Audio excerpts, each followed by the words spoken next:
Rich people will never tell poor people these things, but they teach their children and they force them to master it. This is part 3. What I'm about to say may be brutal. If you don't have the heart for it, please write away.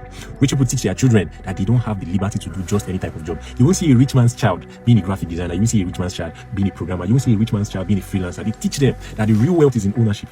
If you're doing the job and you're at the bottom of the ladder, you're never going to be truly wealthy. So they tell them that they should work to own things. Rich people teach their children that if you must work for experience, not for money. They tell them that the real payment for any job is not in the salary, but in the experience you get. A poor man's child will be happy they are being paid more money, even when they're not learning anything. But a rich man's child would rather prefer to work for free if they are going to learn things. This is why when they want to do NYC or internship, they send them to places like Central Bank. They send them to places, where normally a poor man's child will never go, because the real money, the real payment is in experience. Rich people teach their children that no job is your identity. It's just a title.